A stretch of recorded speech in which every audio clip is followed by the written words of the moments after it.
Hey guys, what's up? Andrew here, obviously, and I'm back for part 7, I think, of my vinyl collection.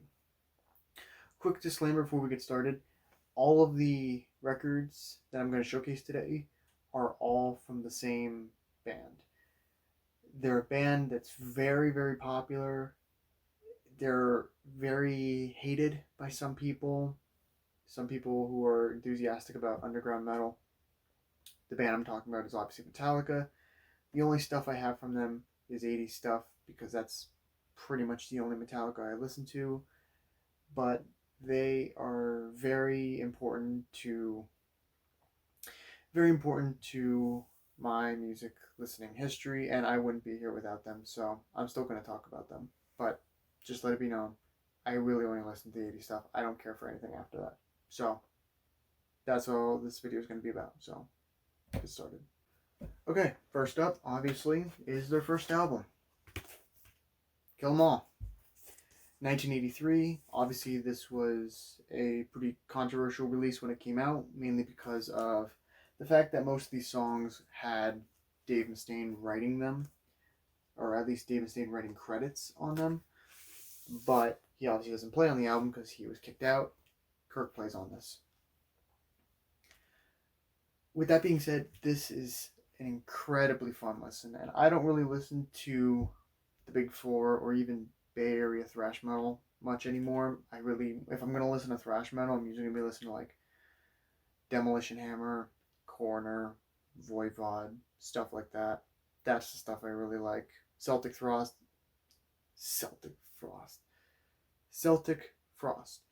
If you count them as thrash, at least their mid '80s stuff. That's really the thrash I listen to, and some black thrash, Sarcophagus, stuff like that. This is still an incredibly fun listen. Cool center label. I love the way the logo looks on that center label. Lyric sheet. This album just has such an undeniable charm to it. Show up the back. Iconic photo of all the members. Bang That Head That Doesn't Bang. Starts off with Hit the Lights, which was a pretty big fan favorite at the time. Four Horsemen, like I said earlier about the Mustaine writing credits. This is one of the more controversial songs because Mustaine pretty much re-recorded the thing as Mechanics on the first Megadeth album. Great song though. Motor Breath, Jump in the Fire, Anesthesia, Pulling Teeth. Probably my favorite song on here because I just love Cliff's bass playing. Whiplash has such an amazing energy to it. Just that last whiplash, where he goes whiplash, and then it goes into that guitar solo. One of my favorite Metallica moments ever. Second side, Phantom Lord, No Remorse, Seek and Destroy, still one of the more popular Metallica songs, still played in concerts all the time. And then ending Metal Militia. I wouldn't say it's their strongest album, but it's definitely one of their most fun albums. James pretty much doesn't have the same vocal performance on any of the other Metallica albums. Really high-pitched stuff, but really awesome thrash. Great performances by everyone. Obviously, I'm a Cliff mark, so I'm going to talk about that. So yeah, you've heard Kill 'Em All. I don't need to recommend it, but cool shit. And this came in this massive box set. I got this, I want to say 2017, 2018, something like that. I believe this came out in 2016 though. I'm not going to show everything that's in here because there's a lot. I mean, this thing weighs like a ton. But there's so many cool live performances, CDs, there's booklets, there's just badges, pins, posters. So much awesome stuff. I will showcase the live album that came with This is a live album that came out with the Metallica Kill 'Em All deluxe box set. Live at Espace Ballard. I don't speak French. I don't fucking know. Paris, France, February 9th, 1984. Obviously, this was a few months before Ride the Lightning came out. Starts off with Ecstasy of Gold, Hit the Lights, Four Horsemen, Jump in the Fire, Phantom Lord, No Remorse, and then they actually have a performance of Ride the Lightning on here, which is really cool to hear, like this Kill 'Em All era Metallica play Ride the Lightning. It sounds great. Motor Breath, Anesthesia Pulling Teeth, Whiplash, Seek and Destroy, Metal Militia. It's pretty much just the Kill 'Em All album because that's the only album they had out at the time. There's a great energy to it. Metal Militia, the last track goes pretty long. I think there's a part where James is just shouting at the crowd, like, say along with us, metal up your fucking ass, and then they stop playing and you hear the crowd, metal up your fucking ass. So that's a pretty long performance of that song, but, if you're just in the mood for fun thrash, like, you just can't go wrong with some of this early Metallica stuff. And the songwriting is just so far ahead of some of the other bands. Really cool stuff. I guess I'll showcase the album.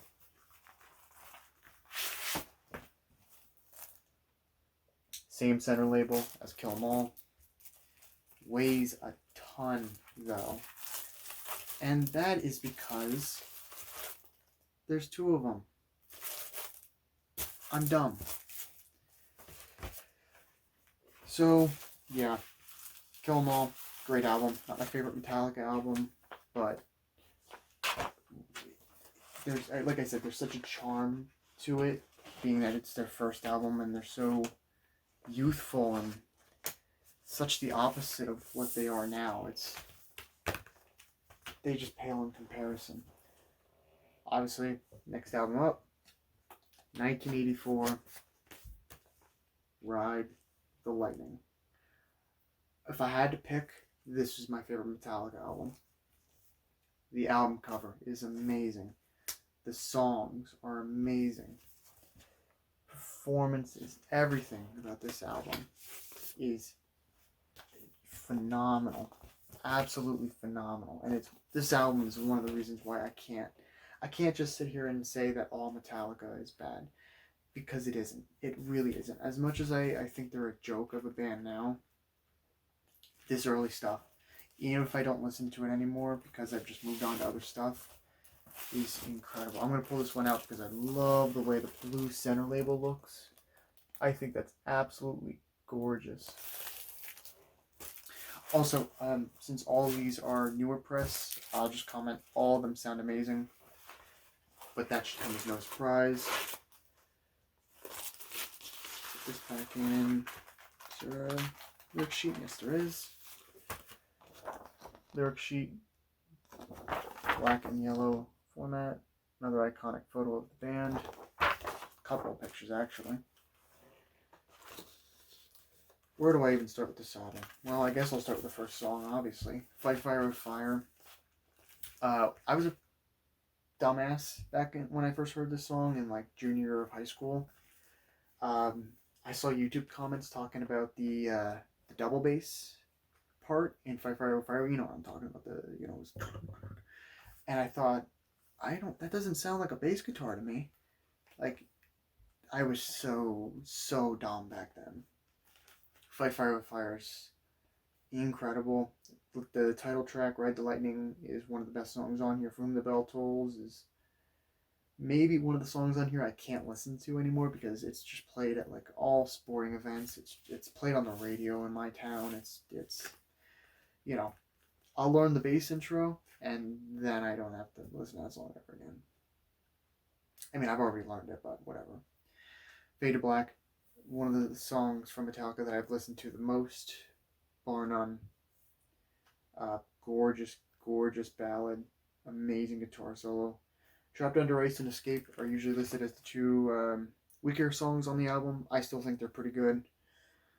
Creeping Death, obviously, is the epic on this album, and then Call of Cthulhu, which is probably my favorite Metallica song. Absolutely breathtaking stuff.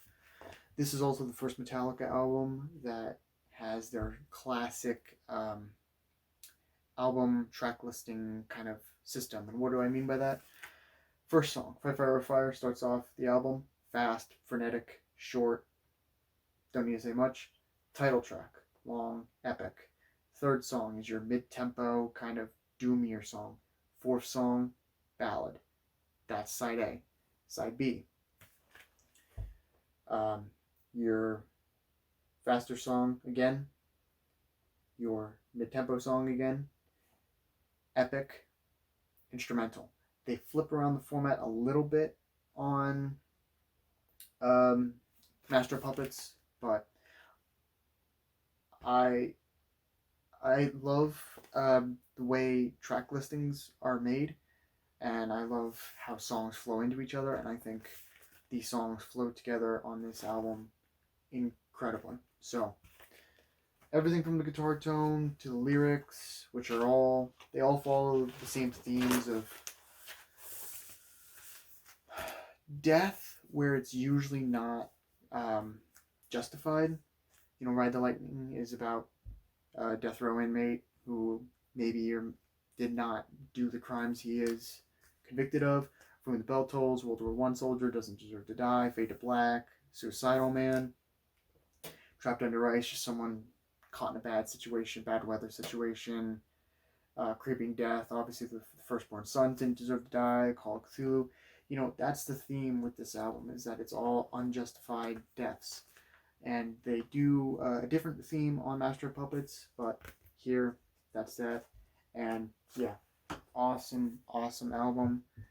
Of course, this is the last deluxe box set I have, but I do have the Ride the Lightning box set. Again, this thing weighs even heavier because there's probably more CDs in it, but I just had to have it because I love this 80s Metallica era so much. And here's the live album that came with it. Live at the Hollywood Palladium? I don't know, fuck it. Los Angeles, California, March 10th, 1985. Once again, starts off with The Ecstasy of Gold, Fight Fire with Fire, Ride the Lightning, Phantom Lord, Anesthesia, Pulling Teeth, From the Bell Tolls, No Remorse, Fade to Black, Seek and Destroy, Creeping Death, Am I Evil, which is really cool to hear a cover of Am I Evil on here, and then Motor Breath. So, yeah. It's this live set maybe isn't as frenetic as the Kill 'Em All one, but I argue it's better because the band is just musically better. It's again 2 albums, 2 vinyl, same center labels, the ones on Kill 'Em All, but I love this stuff so much. I can talk about it for days. So yeah, if you're wondering about if you should pick up the Metallica deluxe box sets, and my computer turned on, yay. If you're wondering if you should pick up the Metallica deluxe box sets, I say yes. Are they overpriced? Obviously, but if you're into record collecting, you should know that most stuff is probably going to be overpriced regardless. So, I love them. I maybe will get. I don't have the Master of Puppets one. I don't have the Injustice for All one. I don't even have Injustice for All on vinyl. Spoiler alert. And then maybe I'll get the Black Album one. Depends on what live album comes with it. Because if it's like, I don't know, the Moscow performance, then maybe I'll get it. I don't plan on getting any other Metallica album on record. I don't see the point in it. I'll stop either before the Black Album or at the Black Album, but that's where I'll go. So, yep, Lux box set sounds great. Moving on to not their most famous album, because that's obviously the Black Album. Actually, hold up, I'm going to turn off my computer. Sorry about that. I'm a one-man operation, and sometimes shit just happens. I was hoping I didn't have to do much editing, but fuck it. Anyways, as I was saying, this isn't their most popular album in terms of sales, but in terms of critical appeal and critical acclaim, this is it. Master of Puppets. Everyone and their mother has heard this album, so this isn't some obscure pick. Hell, none of these are obscure picks. It's fucking Metallica, but this isn't the deluxe box set. This is just a recent reissue, but I love this album so much. It is absolutely fantastic thrash. Show the center label, red this time, which looks really cool. Check that out. Awesome. Like a reddish orange. I do obviously plan on getting the deluxe box set for Master of Puppets, but I just haven't. So, lyric sheet. Where do I even begin? Well, I said that last time. I just started with the first song, so I guess I'll just do the same here. Battery is so fucking chaotic. The Master of Puppets title track, the big long, I think it's yes, it is the longest song on the album. It's just a staple of guitar playing, from the solos to the riff to the chorus, which first time I heard this song, it just completely blew me away. And I remember in the middle of class, I would just put my headphones in and just keep this song on loop because I just loved the chorus and the bridge and everything about it. Welcome Home Sanitarium is an awesome dark ballad. Disposable Heroes is the second longest song on the album. Maybe a little too long, but amazing vocal performance by James. Great arrangement. Leper Messiah, probably my least favorite song on the album, but still so good. Orion. Oh my god, Orion. Fucking incredible song. And then Damage Incorporated is just one of the most chaotic, frenetic Metallica songs ever. Absolutely insane shit.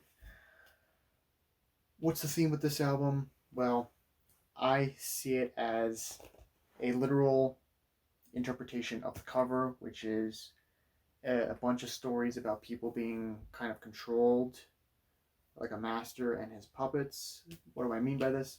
Battery. It's about someone with anger issues, which is the same kind of thing, same as Damage Incorporated, where someone who has anger issues is controlled by that and it influences all the decisions. Master of Puppets is obviously about drug addiction.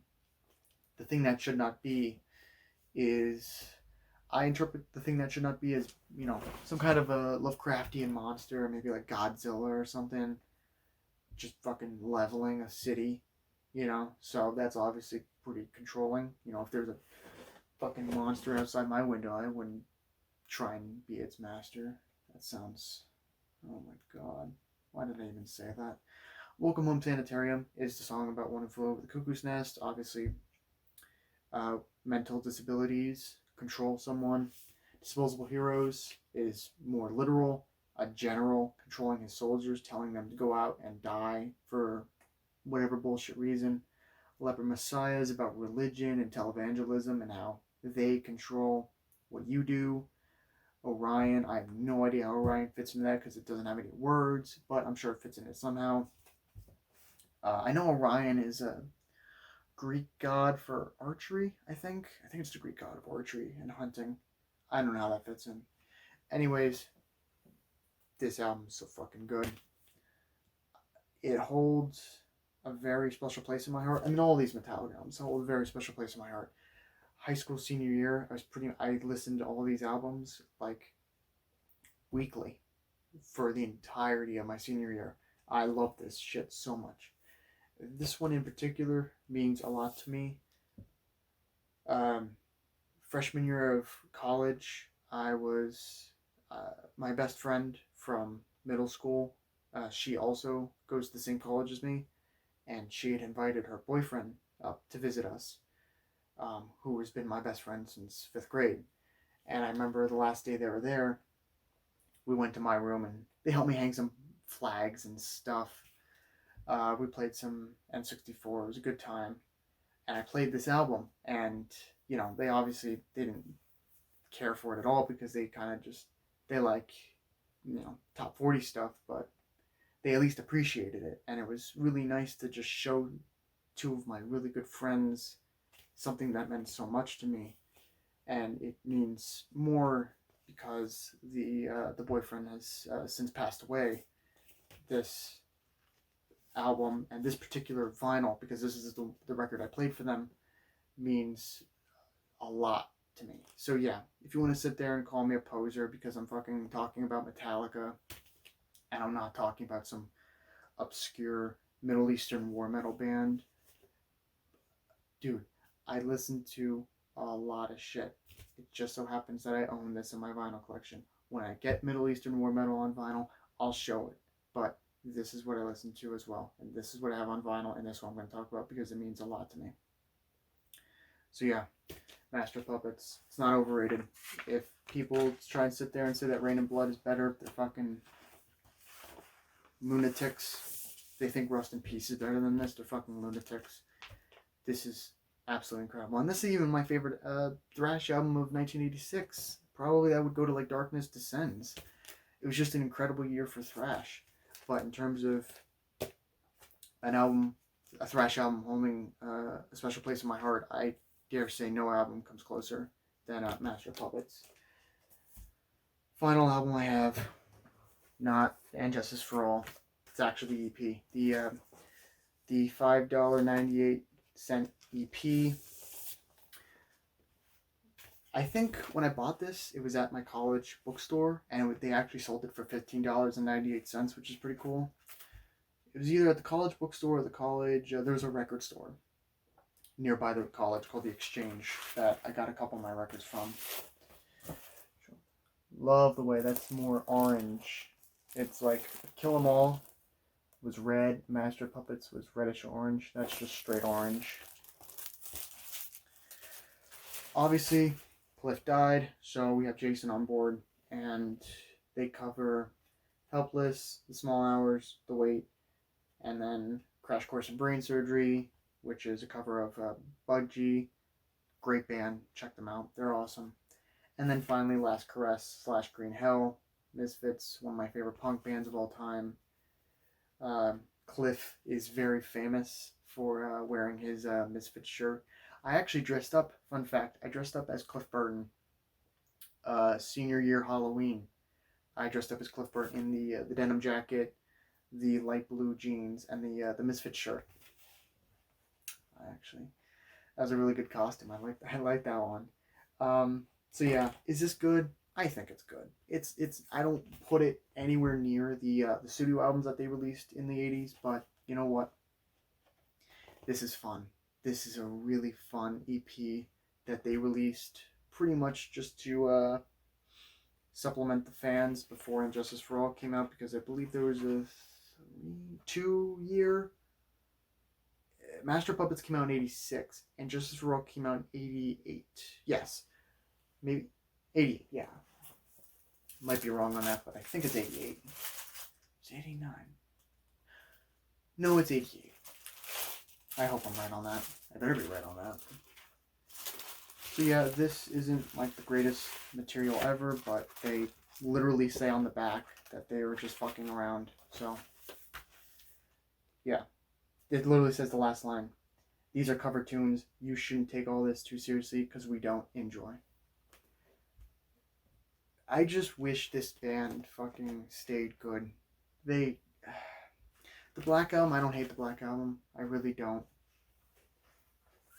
But these guys went from being incredible songwriters to the point where, even though they're not my favorite thrash band, I'd argue that they're, songwriting-wise, the best thrash band of all time. They went from that super cool guys to just the biggest fucking pushovers ever. And I think the straw that broke the camel's back for me was that Celtic Frost cover they did, which was just fucking abysmal.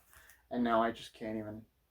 I don't wear any of my Metallica shirts anymore, but I will gladly sit here and listen to their 80s stuff pretty much for the rest of my life, because it's just so goddamn good. And what else needs to be said? So, thanks for watching. Hope you enjoyed me talking and giving all of these 80s Metallica albums acclaim. Once again, And Justice for All, I'll obviously talk about that one. Spoiler alert, I fucking love it.